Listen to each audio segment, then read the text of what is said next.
हे दोस्तों, कैसे हो आप सब। हमने अपनी 2 मंथ की जर्नी स्टार्ट कर दी थी पिछले क्लास में ही। और पिछले क्लास में हमने क्लास 10th के बायोलॉजी के पहले चैप्टर के कुछ टॉपिक्स को कंप्लीट कर लिया है। जैसे देखो, न्यूट्रिशन हमने कंप्लीट कर लिया है, फोटोसिंथेसिस कंप्लीट हो चुका है, न्यूट्रिशन इन अमीबा कंप्लीट हो चुका है, न्यूट्रिशन इन एनिमल्स कंप्लीट हो चुका है। तो ये सारे टॉपिक्स हमने पिछली वीडियो में कंप्लीट करनी है। तो बेसिकली इस चैप्टर में हमको 4 टॉपिक्स पढ़ने हैं। पहला न्यूट्रिशन, दूसरा रेस्पिरेशन, तीसरा ट्रांसपोर्टेशन और चौथा एक्सक्रीशन। तो इन चारों टॉपिक्स को हमको इस चैप्टर में पढ़ना है। तो पहला टॉपिक न्यूट्रिशन हमने कंप्लीट कर चुका है। तो इस वीडियो को स्टार्ट करने से पहले पिछली वाली वीडियो देख लेना ताकि चैप्टर सीरीज वाइज कंप्लीट हो जाए। और सबसे इंपॉर्टेंट बात, वीडियो अच्छी लग रही हो तो वीडियो को लाइक और नीचे सब्सक्राइब बटन में जरूर क्लिक कर दो और जितना ज़्यादा हो सके अपने दोस्तों को ये वीडियो शेयर कर दो। जितने भी बच्चे क्लास 10th की बोर्ड देने वाले हैं वो उन सबको इस वीडियो को शेयर कर दो ताकि वो सब भी हमारे साथ इस 2 मंथ की जर्नी में साथ हो सकें। तो चलो बिना किसी देरी के वीडियो को स्टार्ट करते हैं। तो हमारा टॉपिक है रेस्पिरेशन। तो सबसे पहले समझते हैं कि रेस्पिरेशन क्या होता है। तो एक हमारी मिथ बनी हुई है जो हम लोग गलती से वो चीज़ लिख देते हैं कि जो ब्रीदिंग है वो रेस्पिरेशन है, मतलब इनहेल करना और एक्सहेल करना उसी को रेस्पिरेशन कहते हैं, जो कि बिल्कुल ही गलत है। तो पहले रेस्पिरेशन की डेफिनेशन को समझो, उसके बाद इस टॉपिक को आगे बढ़ते हैं। रेस्पिरेशन की डेफिनेशन कहती है the process by which the energy present in food is released inside the cells of other living organism. मतलब जो फूड में जो एनर्जी स्टोर्ड है वो हमारी बॉडी में रिलीज होती है और उस एनर्जी की मदद से हम जितनी भी एक्टिविटीज होती हैं वो सारी एक्टिविटीज परफॉर्म करते हैं। तो रेस्पिरेशन को सिंपल भाषा में समझो, the process of breaking down of food molecules to release energy is called respiration. Clear है? नॉर्मल से सिंपल सा डेफिनेशन है, फूड मॉलिक्यूल्स को ब्रेक डाउन करो ताकि वो एनर्जी रिलीज कर पाए। और वो एनर्जी किस फॉर्म में रिलीज होती है? वो एनर्जी रिलीज होती है एटीपी के फॉर्म में। समझा? एटीपी का फॉर्म होता है एडेनोसिन ट्राइफॉस्फेट। ठीक है? तो हमें एनर्जी कहां से मिलती है? हमें एनर्जी मिलती है फूड से। हमारा फूड कहां से आता है? We are the heterotrophic. तो हमारी फूड आती है ऑटोट्रॉप से। ऑटोट्रॉप्स कौन है? प्लांट। ठीक? तो प्लांट को जब हम खाते हैं तो जो प्लांट के अंदर एनर्जी स्टोर्ड है वो हमारी बॉडी में जाती है और फिर उसको ब्रेक डाउन होता है और ब्रेक डाउन होने के बाद वो हमारी बॉडी को एनर्जी प्रोवाइड करती है और वो एनर्जी होती है एटीपी के फॉर्म में। एटीपी के फॉर्म में एडेनोसिन ट्राइफॉस्फेट। क्लियर हुआ? रेस्पिरेशन क्या है? सिंपल डेफिनेशन है, respiration is not only about breathing. देखो लिखा भी है, respiration is not only about breathing, it includes the breakdown of food molecules to release energy in the form of ATP. Clear हो गया respiration? अब देखो, अब अगला टॉपिक नीड ऑफ रेस्पिरेशन। क्यों हमको रेस्पिरेशन की जरूरत है? मतलब हमको जो एनर्जी हम खाना खाते हैं उसके लिए हमको एनर्जी क्यों जरूरी है? तो उसका रीजन सबसे पहले क्या है? For the growth of body. हमारी बॉडी की ग्रोथ के लिए और सेल्स को फॉर्म होने के लिए एनर्जी चाहिए। वो एनर्जी कहां से मिलेगी? जब उस खाने से हमको एनर्जी एटीपी के फॉर्म में ब्रेक डाउन होकर मिलेगी। तो वो कैसे ब्रेक डाउन होगी? रेस्पिरेशन से। समझ आया? तो respiration is important for growth of body. ठीक? अगला क्या है? अगला है रिपेयर ऑफ सेल्स। समझ आ रहा है कि मतलब सेल्स को रिपेयर होने के लिए भी एनर्जी चाहिए और एनर्जी कहां से मिलेगी? रेस्पिरेशन से। ठीक है? तीसरा है ट्रांसपोर्ट ऑफ सब्सटेंस। एक सब्सटेंस को दूसरी जगह जाने के लिए भी एनर्जी की रिक्वायरमेंट है। वो एनर्जी कहां से मिली है? रेस्पिरेशन से। फिर है movement and other body functions. हम जब एक जगह से दूसरी जगह ट्रैवल करते हैं, मूव करते हैं, तो हमको रिक्वायरमेंट होती है एनर्जी की। तो वो एनर्जी हमारी बॉडी में रेस्पिरेशन के थ्रू आती है। क्लियर हो गया? अब हम लोग को पढ़ना है टाइप्स ऑफ रेस्पिरेशन। रेस्पिरेशन कितने टाइप है? देखो, रेस्पिरेशन को बेसिकली हम 2 टाइप में स्टडी करते हैं। एक होता है एरोबिक रेस्पिरेशन और एक है एनारोबिक रेस्पिरेशन। ये शायद पहले आप सभी ने पढ़ लिया होगा पर फिर से बता दे रहा हूं। रेस्पिरेशन 2 टाइप के होते हैं, एक होता है एरोबिक और एक होता है एनारोबिक। अब एरोबिक रेस्पिरेशन क्या होता है? देखो, रेस्पिरेशन में पढ़ा था कि मतलब है break down of food molecules. ठीक है? तो एरोबिक रेस्पिरेशन में और एनारोबिक रेस्पिरेशन में एक छोटा सा ही अंतर है ऑक्सीजन का। क्या? देखो, एरोबिक रेस्पिरेशन का डेफिनेशन पहले समझ लो, the process of break down of food molecules to release energy in the presence of oxygen is called aerobic respiration. समझ में आ रहा है? मतलब the process of breakdown of food molecules to release energy in the form of oxygen, मतलब यहां पर oxygen involve हो गया है एनर्जी को रिलीज करने के लिए। और वहीं एनारोबिक रेस्पिरेशन की बात करें, इसकी डेफिनेशन को समझो, the process of breakdown of food molecules to release energy without the presence of oxygen. मतलब एनारोबिक और एरोबिक में बस यही अंतर है कि एक में ऑक्सीजन होता है, एक में ऑक्सीजन नहीं होता है। क्लियर हो गया? ठीक है। एरोबिक रेस्पिरेशन को केमिकल फॉर्म में कैसे रिप्रेजेंट करते हैं, देखो सबसे पहले हमारी बॉडी में प्रेजेंट होता है ग्लूकोज। मैंने पिछली वाली वीडियो में बताया था कि हमारी बॉडी में जो हम लोग एनर्जी किस फॉर्म में स्टोर होता है, ग्लूकोज के फॉर्म में। ठीक है। अब ग्लूकोज को हम सिंपल शुगर भी कहते हैं, और आपको शायद पता हो कि C6H12O6 को ही हम ग्लूकोज कहते हैं। ग्लूकोज का केमिकल फॉर्मूला C6H12O6 होता है। अब जब ग्लूकोज में हम ऑक्सीजन मिलाते हैं तब क्या होता है, ग्लूकोज ब्रेकडाउन हो जाता है। किसमें? ग्लूकोज ब्रेकडाउन हो जाएगा कार्बन डाइऑक्साइड, वाटर और एनर्जी रिलीज करेगा। अब ये एनर्जी किस फॉर्म में स्टोर होगी?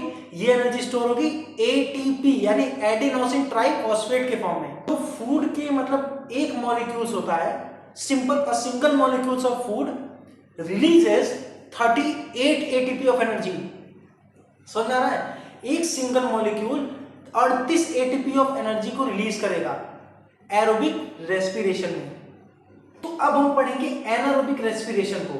तो एरोबिक रेस्पिरेशन में हमने पढ़ा था कि किस तरह ग्लूकोज और ऑक्सीजन कंबाइन होकर ब्रेकडाउन हो रहे थे कार्बन डाइऑक्साइड, वाटर और एनर्जी रिलीज करने के लिए। बट एनारोबिक रेस्पिरेशन उससे थोड़ा सा डिफरेंट है।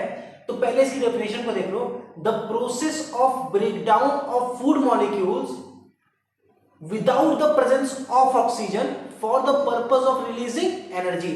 मतलब यहां पर ऑक्सीजन नहीं इन्वॉल्व होगा।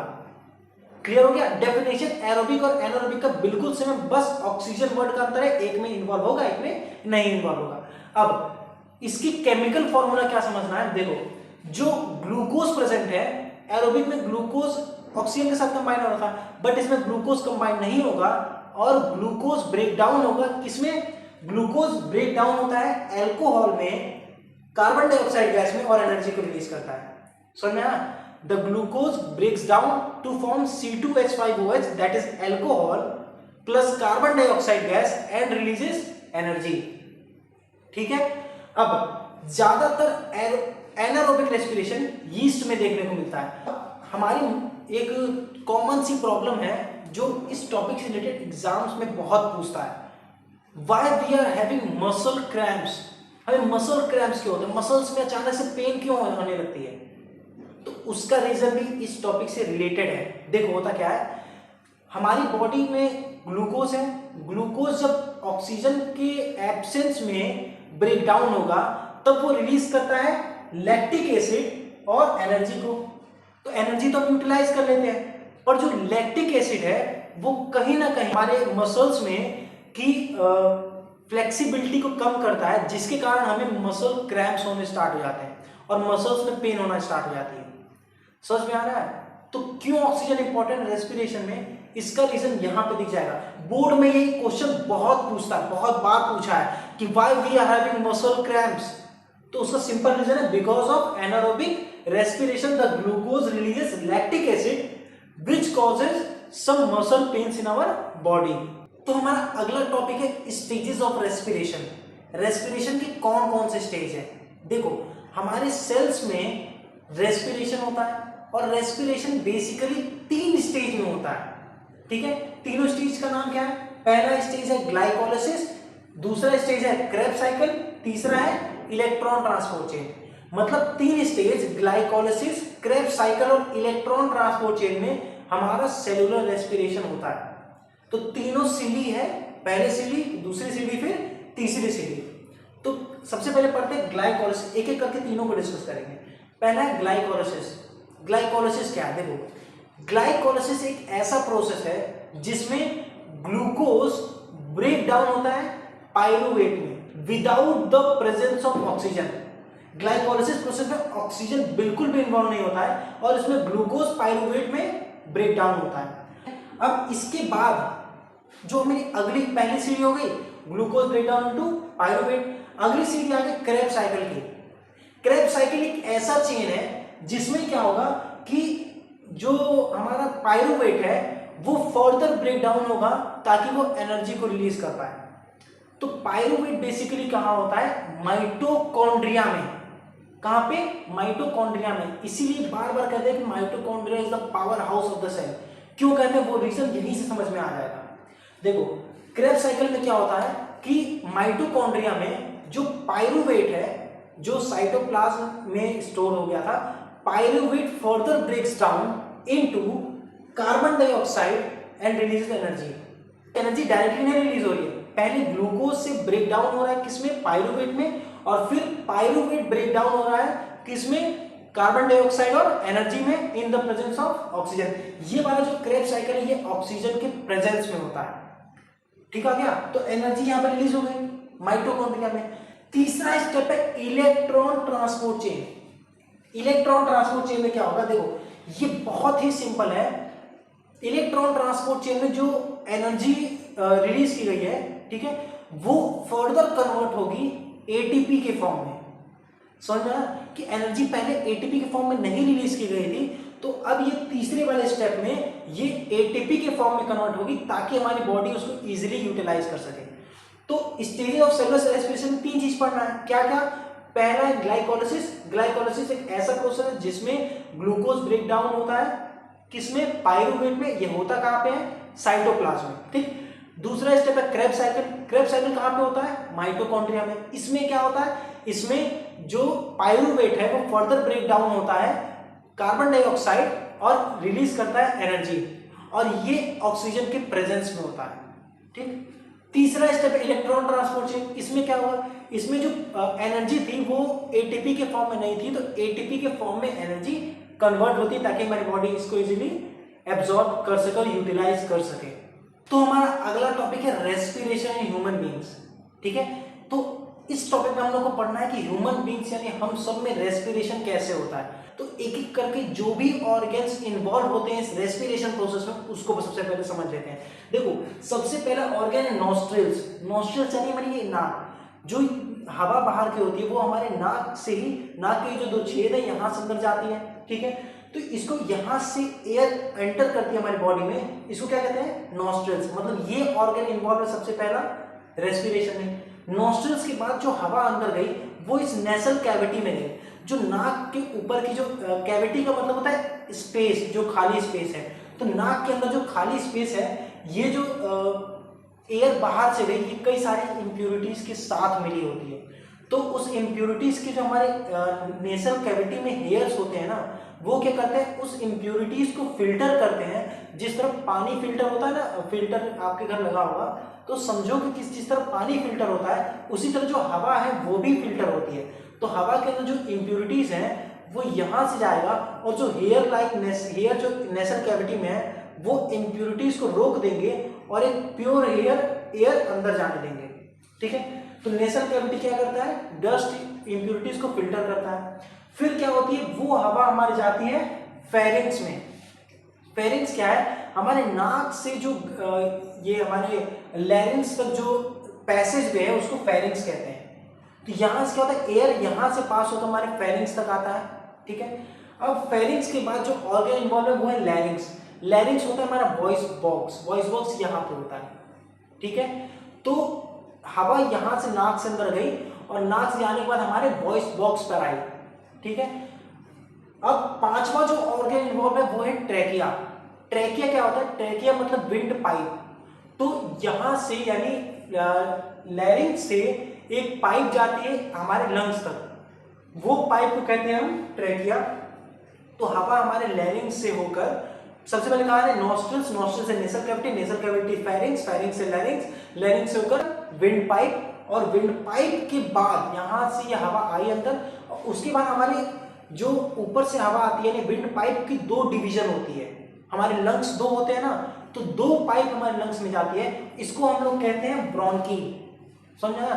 तो ट्रैकिया यानी विंड पाइप से हवा आई और 2 ब्रोंकी यानी 2 लंग्स में अलग अलग चली गई। अब लंग्स में जाने के बाद देखो हमारे लंग्स में भी फर्दर ऐसे, जैसे पेड़ देखा है, पेड़ में देखो अलग अलग ब्रांचेस होते हैं। मान लो ये पेड़ है, इसमें ये अलग अलग ब्रांचेस हैं, तो होगा क्या, हवा यहाँ से आएगी, ठीक है, आने के बाद ये ब्रोंकी के थ्रू यहाँ पे आई, और फिर जो अलग अलग ब्रांचेस हैं जिसको हम लोग ब्रोंकियोल्स कहते हैं। क्या कहते हैं? ब्रोंकियोल्स। इसके थ्रू यहाँ पर आती है, ये हवा यहाँ से हवा आई और यहाँ से आने वाली हवा यहाँ पे आई, ठीक है। अब यहाँ पर एक एयर लाइक बैग्स होते हैं जिनको हम लोग कहते हैं एल्वियोली, ठीक है, एयर लाइक बैग्स। तो हवा यहाँ पर आएगी, आने के बाद सबसे पहले विंड पाइप से होकर कहाँ पे आई, ब्रोंकी पे आई, ब्रोंकी से होकर ब्रोंकियोल्स तक आई, ब्रोंकियोल्स से होकर यहाँ पर एल्वियोली में जाकर हवा भर गई, ठीक है। तो इसी पूरे स्टेप को हम कहते हैं the respiration in human being, और इसी पूरे स्टेप को हम नॉर्मल ह्यूमन बीइंग्स में पढ़ते हैं, और ये सारे ऑर्गन्स इन्वॉल्व होते हैं इस पूरे स्टेप में, ठीक है। ऑर्गन्स का नाम याद कर लो, नॉस्ट्रिल, नॉस्ट्रिल से नेसल कैविटी, नेसल कैविटी से लैरिंक्स, फेरिंक्स, फेरिंक्स से लैरिंक्स, लैरिंक्स से ट्रैकिया, ट्रैकी से ब्रोंकी, ब्रोंकी के बाद ब्रोंकियोल्स, ब्रोंकियोल्स के बाद एल्वियोली। तो देखो अब हम लोग को पढ़ना है एक इंपॉर्टेंट टॉपिक जो है मैकेनिज्म ऑफ ब्रीदिंग। तो सबसे पहले समझो ब्रीदिंग क्या होता है। ब्रीदिंग मतलब एक ऐसी प्रोसेस जहां पर दो एक्टिविटीज होती है, इनहेलेशन और exhalation. The process of inhaling oxygen and exhaling carbon dioxide is called breathing. समझ आ रहा है कितना आसान है ब्रीदिंग। ब्रीदिंग एक ऐसा प्रोसेस है जिसमें हम ऑक्सीजन को इनहेल करते हैं और कार्बन डाइऑक्साइड को एक्सहेल करते हैं, ठीक है। तो ब्रीदिंग की पूरी मैकेनिज्म को समझेंगे। देखो ब्रीदिंग जनरली दो स्टेज में होता है। पहला होता है क्या, हम लोग सांस कैसे लेते हैं। सबसे पहले क्या करते हैं, जब हम लोग सांस लेते हैं और फिर सांस छोड़ते हैं, तो सांस हम लोग क्या लेते हैं, ऑक्सीजन, और छोड़ते क्या है, कार्बन डाइऑक्साइड, ठीक है। तो ब्रीदिंग दो स्टेज में होता है। पहले स्टेज में इनहेलेशन और दूसरा स्टेज है एक्सहेलेशन, ठीक है। तो इनहेलेशन क्या है, the process of inhaling oxygen from the air is called inhalation, और exhalation the process of exhaling carbon dioxide from our body is called exhalation, यानी सांस छोड़ना। क्लियर हो रहा है। अब इस पूरी ब्रीदिंग की मैकेनिज्म को इस डायग्राम से समझो। देखो होता क्या है, हम सांस लिए, सांस लेने के बाद आपको ऑर्गन जब बताया, तो मैं बताया था कि फेरिंक्स, लैरिंक्स होते हैं। अब होता क्या है कि लैरिंक्स से होकर ये हवा जाती है हमारे विंड पाइप में, ठीक। अब विंड पाइप में जब हवा गई तो हवा ये नीचे आती है विंड पाइप से, ठीक है। नीचे आने के बाद ये हवा, ये जो दो ब्रोंकाई हैं, ये दो चीज दिख रही है ना आपको, ये और ये पाइप, इसको कहते हैं ब्रोंकाई। तो ये जो ब्रोंकाई, यहां से हवा पास होती है, और पास होने के बाद ये हवा इन छोट और फर्दर डिवीजन यानी ब्रांच लाइक स्ट्रक्चर, ट्री बताया था ना, तो लंग्स को ट्री की तरह समझना कि एक डाल है और डाल से कई सारी डालें निकली हैं, ठीक है। तो ये एक डाल थी और इससे कई सारी ब्रांचेस लाइक स्ट्रक्चर्स निकली हैं। इन ब्रांचेस को कहते हैं ब्रोंकियोल्स। क्या कहते हैं, ब्रोंकियोल्स। समझ में आया। तो ब्रोंकाई में हवा आती है और ब्रोंकाई से हवा ब्रोंकियोल्स तक जाती है, ठीक है। अब ब्रोंकियोल से ये हवा जो हम लोग सांस लेते हैं वो किसमें स्टोर होती है, मैंने आपको बताया था किसमें स्टोर होती है, करेक्ट, ये स्टोर होती है एल्वियोली में, ठीक है। एल्वियोली क्या है, एल्वियोली मतलब एक बैग लाइक स्ट्रक्चर, हवा यहां से आई और इस बैग लाइक स्ट्रक्चर में स्टोर हो गई, इसी को हम लोग क्या कहते हैं, एल्वियोली, ठीक। क्लियर हो रहा है। हम सांस लेते हैं तो एक चीज एक्सपीरियंस की होगी कि जब सांस लेते तो हमारा सीना ऐसे चौड़ा हो जाता है, मीन्स सांस जैसे नहीं सीना चौड़ा हो गया, और फिर जैसे ही सांस छोड़े तो हम थोड़ा सीना श्रिंक हो जाता है, चेस्ट श्रिंक हो जाती है। क्यों ऐसा होता है, तो इसके पीछे की थ्योरी समझो, है क्या रीजन। देखो होता क्या है, जब हम सांस लेते हैं तब ये हवा हमारे लंग्स में जाती है, और लंग्स में जाने के बाद जो एल्वियोल यानी बैग है, वो बैग में जब हवा जाएगी यानी बैलून लाइक स्ट्रक्चर, जिसमें हवा जाएगी तो क्या होगा, बैलून फूलेगा। वही होता है कि जैसे ही हवा इस एल्वियोली में आती है तो एल्वियोली फूल जाता है, और जब ये फूलता है तो इसके नीचे एक स्ट्रक्चर प्रेजेंट होता है जिसको हम कहते हैं, यहां ध्यान से देखना, इस स्ट्रक्चर को हम कहते हैं डायफ्राम। क्या कहते हैं, इस स्ट्रक्चर को कहते हैं डायफ्राम। तो जब हम सांस लेते हैं तो ये लंग्स फूलता है और लंग्स फूलने के बाद जो डायफ्राम है इसको किनारे से दबाता है, उसकी वजह से जो हमारे रिब्स हैं वो यानी स्केलेटल सिस्टम वो ऊपर की तरफ होती है और हमारा सीना चौड़ा हो जाता है। समझ में आया? अब जब हम सांस छोड़ते हैं तब ये एल्वियोली बैग श्रिंक हो जाती है और जब ये श्रिंक होती है तो इस डायफ्राम की जो पोजीशन ऐसी हो जाती है उसको वापस ऐसी हो जाती है और हमारा सीना वापस से अपनी शेप में आ जाता है, यानी हम नॉर्मल से शेप में आ जाते हैं। समझ में आया? सीना चौड़ा क्यों होता है और फिर श्रिंक क्यों होता है? ये क्वेश्चन एग्जाम में जरूर पूछता है। Explain why the chest expands and shrink when we inhale and exhale. समझ आ रहा है? तो इसमें क्या लिख सकते हो, सिंपल सा है, क्वेश्चन भी सिंपल है, उसमें सब लिख देना। अब हम लोग पढ़ेंगे cellular respiration in body cells, मतलब हमारे बॉडी में किस तरह से सेलुलर रेस्पिरेशन होता है। तो एक एक स्टेप, जो ऑक्सीजन वाली स्टेप पढ़ी थी वो भी यहाँ पढ़ लेंगे, समझना। देखो होता क्या है कि जब हम ऑक्सीजन को बाहर से इनहेल करते हैं तो इनहेल करने के बाद ये ऑक्सीजन हमारे जो बॉडी में ग्लूकोज है वो ग्लूकोज के द्वारा ये ऑक्सीजन यूटिलाइज किया जाता है ताकि ब्रेक डाउन कर सके ग्लूकोज को। किस लिए? ग्लूकोज को ब्रेक डाउन किया जा सके एनर्जी रिलीज करने के लिए। मतलब ऑक्सीजन ने एटमॉस्फेयर से लिया, हमारी बॉडी में ग्लूकोज था, ग्लूकोज से ऑक्सीजन कंबाइन होके ब्रेक डाउन हो गया और ब्रेक डाउन होके क्या रिलीज किया? कार्बन डाइऑक्साइड गैस, वाटर और एनर्जी। ठीक है, अब जो कार्बन डाइऑक्साइड गैस रिलीज की गई है वो एक वेस्ट प्रोडक्ट है, वो हमारी बॉडी यूटिलाइज नहीं करती है, इसलिए क्या होता है वो कार्बन डाइऑक्साइड वापस हमारे ब्लड में आता है और वो ब्लड में आने के बाद हमारे लंग्स में आएगा और लंग्स में आने के बाद हम लोग एक्सहेल कर देंगे। ऑक्सीजन एटमॉस्फेयर से लिया, ऑक्सीजन हमारे नाक से अंदर जाके लंग्स तक गया और लंग्स में जाने के बाद ये एल्वियोली तक गया। ठीक, अब एल्वियोली में प्रेजेंट होता है एक ब्लड फ्लो होती है और ब्लड में प्रेजेंट होता है हीमोग्लोबिन। ठीक है, हीमोग्लोबिन क्या करता है? ऑक्सीजन को अपने अंदर स्टोर कर लेता है। समझना है कि ऐसे डब्बा है, ऑक्सीजन अंदर आया, देखो मान लो ये ऑक्सीजन है, ठीक है, और ये एक डब्बा है। ठीक, डब्बा ऐसे है, ऑक्सीजन अंदर आया, हीमोग्लोबिन एक डब्बा है, वो ऑक्सीजन को अपने अंदर स्टोर कर लिया। ठीक, स्टोर करने के बाद ये ब्लड को इसको लेके चला गया और ले जाके ये कहाँ जाके पटकेगा? ये जाके आरबीसी में यानी रेड ब्लड सेल्स में इस ऑक्सीजन को दे देगा। क्लियर हो रहा है? अब जब इस ऑक्सीजन को रेड ब्लड सेल में दे दिया उसके बाद ब्लड तो पूरी बॉडी में फ्लो हो रही है। अब हमारी बॉडी में क्या प्रेजेंट था? पहले से फूड मॉलिक्यूल्स के फॉर्म में ग्लूकोज था। ठीक, अब जो ऑक्सीजन रेड ब्लड सेल के थ्रू आ रहा है और जो ग्लूकोज प्रेजेंट है वो ग्लूकोज इस ऑक्सीजन के साथ कंबाइन करेगा ताकि वो ब्रेक डाउन कर सके, किसमें? जो हमने पढ़ा था, ब्रेक डाउन कर सके कार्बन डाइऑक्साइड में, वाटर में और एनर्जी में। तो कार्बन डाइऑक्साइड हमारी बॉडी एब्जॉर्ब नहीं करेगी। ठीक है, रिलीज तो हो गया है, एब्जॉर्ब तो करना नहीं, तब क्या होगा? तो समझो, कार्बन डाइऑक्साइड हमारी बॉडी एब्जॉर्ब नहीं करेगी, इसलिए क्या होगा? वो कार्बन डाइऑक्साइड वापस उसी ब्लड के रास्ते हमारे लंग्स में आ जाएगा। समझ आया? वो वापस उसी ब्लड के रास्ते, यानी जहां पर कार्बन डाइऑक्साइड रिलीज हो रहा है वो ब्लड में मिलेगा, ब्लड के रास्ते वो लंग्स में आएगा और लंग्स से हम लोग उसको एक्सहेल करके यानी नाक से बाहर निकाल देंगे। और फिर से कहूंगा, तुम्हारे जितने भी दोस्त हैं, जितने भी दोस्त क्लास 10 दे रहे हैं, उन सबको ये वीडियो शेयर हो जानी चाहिए। एज अ फ्रेंड तुम्हारी ये जिम्मेदारी बनती है कि उन सबको वीडियो शेयर कर दो ताकि उन सबको भी ये टॉपिक्स के बारे में जो एक्सप्लेनेशन है वो इजीली मिल पाए, उन सबका भी मार्क्स अच्छा स्कोर हो। फ्रेंडशिप बॉन्ड निभाते हैं, भाईचारा ऑन टॉप। समझ में आ रहा है? भाईचारा ऑन टॉप के लिए वो काम भी करना पड़ेगा। तो इस वीडियो को जितना ज़्यादा हो सके अपने दोस्तों जो भी 10 दे रहा है उन सबको शेयर कर दो।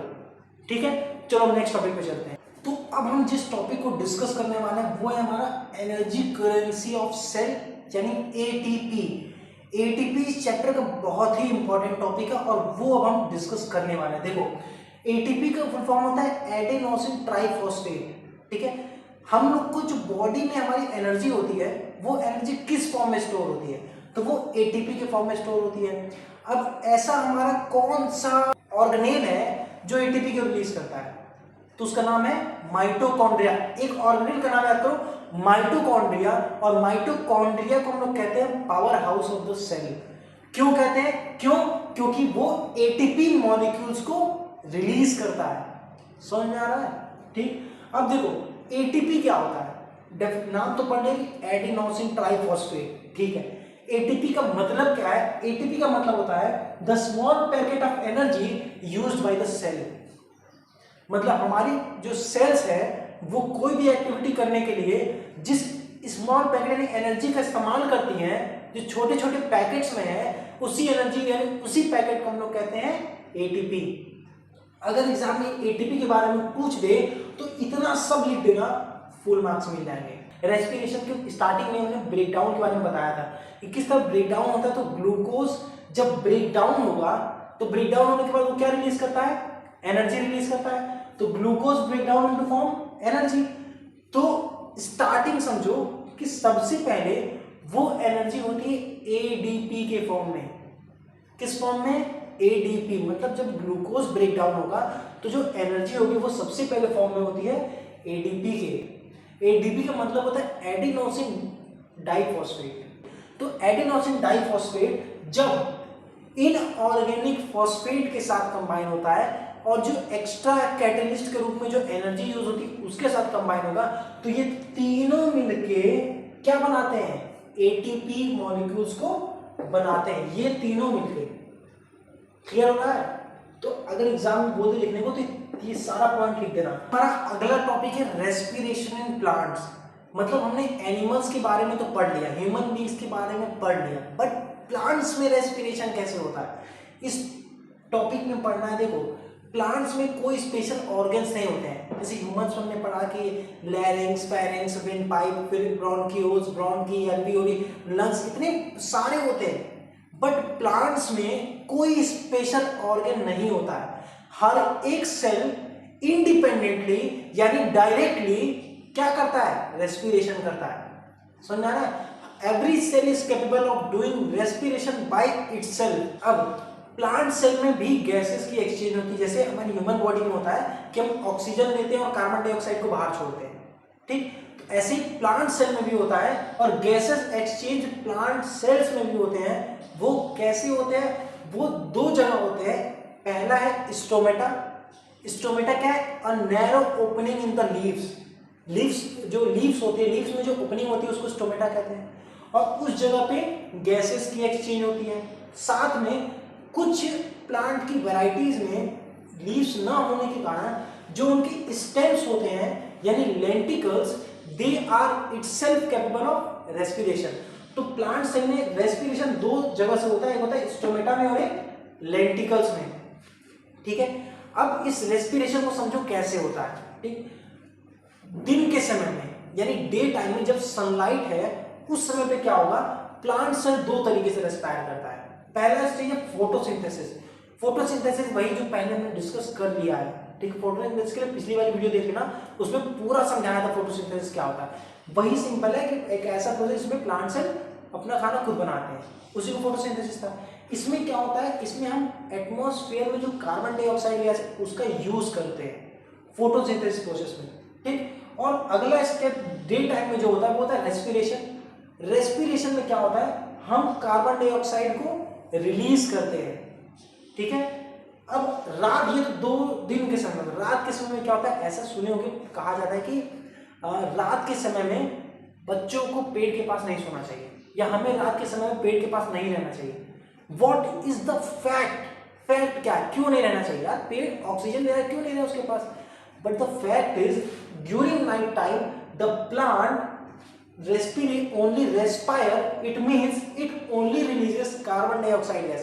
तो रात के समय प्लांट केवल कार्बन डाइऑक्साइड गैस रिलीज करता है जो हमारी बॉडी के लिए हार्मफुल गैस है। तो इसीलिए हम लोग को रात में पेड़ के पास नहीं सोना चाहिए। अब हम इस सेशन के लास्ट पे आ गए हैं और जैसा कि मैंने आपसे बोला था कि इस बार मैं कुछ बोनस पॉइंट दूंगा, तो ये है आप सभी का बोनस पॉइंट। देखो बोर्ड के कुछ क्वेश्चंस को मैंने सॉर्ट आउट किया है। वो क्वेश्चंस आपसे लगभग हर 2-3 बार पूछे ही जाते हैं इस चैप्टर के। तो रेस्पिरेशन से कुछ इंपॉर्टेंट क्वेश्चंस मैंने किया है कि ये सारे क्वेश्चंस तैयार कर लो, एक्स्ट्रा नहीं पूछा जाएगा। तो पहला क्वेश्चन है, what is the difference between respiration and breathing? Respiration और ब्रीदिंग में क्या डिफरेंस होता है? तो एक लाइन बना लेना, रेस्पिरेशन इस साइड, ब्रीदिंग इस साइड, और डिफरेंस को लिख देना। दूसरा क्वेश्चन है what is the why is diffusion not enough for respiration in multicellular organism. Diffusion क्यों नहीं जरूरी है, मतलब क्यों काफी नहीं है रेस्पिरेशन के मल्टीसेलुलर ऑर्गेनिज्म में। Why is diffusion not enough for respiration in multicellular organism? दूसरा इंपॉर्टेंट क्वेश्चन। तीसरा क्या है, why do we get muscle cramps after heavy exercise? ये इस सारे क्वेश्चन को लगभग मैंने इस वीडियो के स्टार्टिंग में डिस्कस कर लिया, तो वीडियो को ध्यान से देखना। Why do we get muscle cramps after heavy exercise? क्यों हमें ज्यादा एक्सरसाइज करने के बाद मसल क्रैम्प्स होते हैं? इसका रीजन इसी वीडियो में छुपा है, ढूंढ लो, ठीक है। अगला क्या है, why do lungs have a large number of alveoli? हमारे लंग में ज्यादा एल्वियोली क्यों है? तो कॉमन सेंस की बात है, वही एग्जाम में लिख देना, आंसर नहीं बताऊंगा, आंसर खुद खोजो। अगला है प्रैक्टिस ऑल द डायग्राम। सबसे इंपॉर्टेंट चीज, इस चैप्टर में जो भी डायग्राम है, जैसे लंग्स का डायग्राम, डायफ्राम का डायग्राम, और उसमें लंग्स की डायग्राम को ड्रॉ कर दो, उसमें डायफ्राम, ब्रोंकियोल्स, एल्वियोली, इन सबको मेंशन कर दो, बस यही एग्जाम में आने वाला है, इससे एक्स्ट्रा कुछ नहीं आएगा। तो अब हमने रेस्पिरेशन की हर एक टॉपिक को डिस्कस कर लिया है। अब अगली क्लास में हम ट्रांसपोर्टेशन स्टार्ट करेंगे। और फिर से कह रहा हूँ, कोई डाउट आए, कुछ ना समझ में आ रहा हो, कुछ ऐसी दिक्कत आ रही हो कि ना समझ में आ रहा हो कि यार इसको कैसे पूछूं, तो यार कमेंट कर दो, कमेंट करो, जो भी डाउट आएगी मैं क्लियर कर दूंगा। एकदम पास आके बोल रहा हूँ, कोई भी डाउट आए कमेंट करो, मैं उसको क्लियर कर दूंगा, ठीक है। और वीडियो के लास्ट में छोटी सी बात मैं कहता हूँ कि वीडियो अच्छी लगी तो वीडियो को लाइक और नीचे सब्सक्राइब बटन पे जरूर क्लिक कर देना, ठीक है। चलो गुड नाइट, और फिर कल हम लोग ट्रांसपोर्टेशन पढ़ेंगे।